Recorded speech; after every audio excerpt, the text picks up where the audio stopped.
और उसका heart attack हो जाता है और मर जाता है।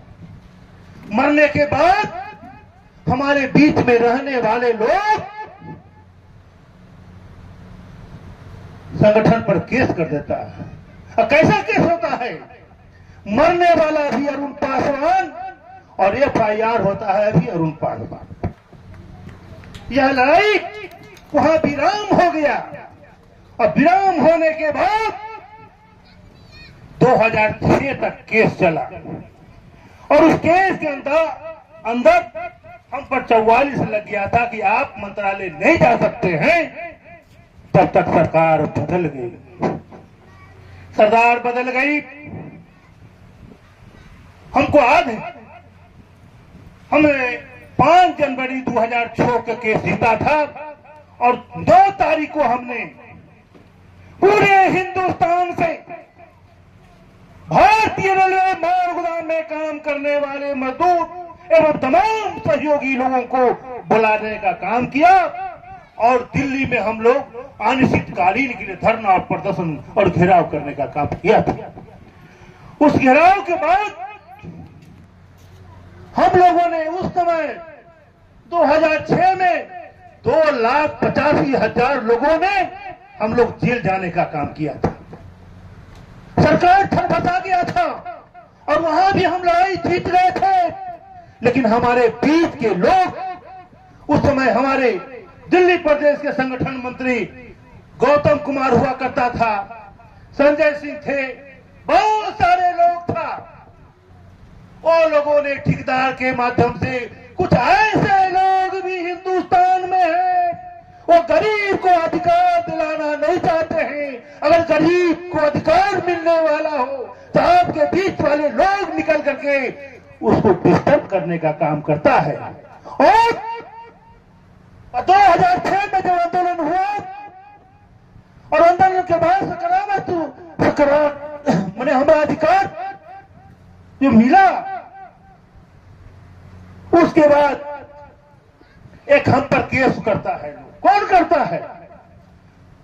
हमारे संगठन का राष्ट्रीय कार्यालय प्रभारी अनिल सिंह हुआ करता था। उसने हम पर केस किया कि भारतीय रेलवे महागोदाम श्रमिक संघ के राष्ट्रीय महामंत्री हमसे 20 लाख रुपया लिया है नौकरी के नाम पर। जब यह कंप्लेन हम पर हुआ तो हम धरना पर बैठ गए। आप गूगल में देखिएगा। और भारत सरकार से हमने डिमांड किया कि हमने अगर इसके पैसा लिया है तो हमको फांसी होना चाहिए, नहीं तो इसको साले को जान मार दे। वह लड़ाई जब यह लड़ाई खत्म हुआ 2009 में, 21 मार्च को खत्म होता है। फिर 24 मार्च को बिना सरकार की सूचना दिए हुए हमने पूरे हिंदुस्तान के लोगों को बताया कि आओ दिल्ली।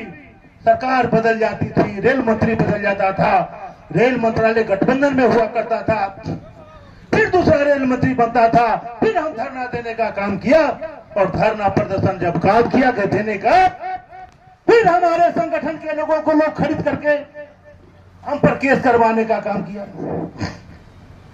सरकार का पावर नहीं है कि हमारा अधिकार को रोक दे। हमारा बच्चा जो बीच में गद्दार है, दुगला है, गरीब विरोधी है, कुछ पैसा के लोभी है, ऐसे लोगों से सावधान रहने की जरूरत है। वह हमारा काम को रोकता है। सरकार क्या करेगी? हम इतना ताकतवर हैं, हम इतनी बड़ी संख्या है पूरे हिंदुस्तान में। अगर सबसे बड़ा संगठन है, ट्रेड यूनियन है, तो अब भारतीय रेलवे माल गोदाम श्रमिक संघ है। इसे कौन टकरा सकता है? लेकिन बाहर वाले लोगों से डर नहीं है मेरे बच्चों, जो हमारे साथ में है, जो तुम्हारे साथ में घुरता है। ऐसे लोगों से सावधान रहना होगा। उसके बाद 11 की कहानी हुआ। 11 में फिर एक संगठन हमारे खिलाफ बनाया। उसमें हमारे खास लोग थे। उसमें साहेब सिंह, साहेब महतो, उसमें दुखी सरदार, कुछ हमारे परिवार के सदस्य, नगेश्वर दीवाना, ऐसे लोगों ने फिर संगठन बना करके हम पर केस कर दिया। ऐसा ही करते करते फिर भी भारतीय रेलवे माल गोदाम श्रमिक संघ रुका नहीं, आगे बढ़ते रहा, आगे बढ़ते रहा। उसका परिणाम आज देख रहे। अभी आपने देख रहा होगा, हम अभी चल रहे थे, हम यूट्यूब पर देख रहे थे, एक बंगाल में हमारा संगठन का आदमी हुआ करता था, आओ आओ बाऊ टाऊ, अरे उससे क्या होगा, उससे कुछ होने का नहीं। हाँ, तुम हमारे बच्चों को अधिकार देने से रोक नहीं सकता है, थोड़ा ठहराव कर सकता है।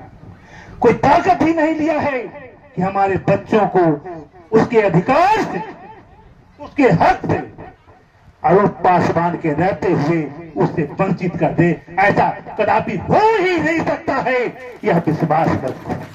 मेरे दोस्तों, मेरे लोग, मेरे बच्चों, सबसे बड़ी बात है, हम लोगों के आज से कसम खाना होगा। सरकार से निपटने के लिए तो बेटा हम लोग हैं। तुम्हारे बीच में कुछ ऐसे लोग हैं, मजदूर विरोधी ताकत, ऐसे लोग हैं जो कुछ पैसे पर बिक जाते हैं। कुछ लोग देखता है कि यह आदमी कैसे आगे बढ़ रहा है, इसको रोकने के लिए पूरे हिंदुस्तान में रेलवे माल गोदाम के मजदूरों को पेट पर फेंट मारता है। अरे बेवकूफ, तुम इसके पेड़ा में क्यों फंसे हुए हैं? यहां तो इस दरबार में यह संगठन ही नहीं, कहीं भी कर्म का पूजा होता है।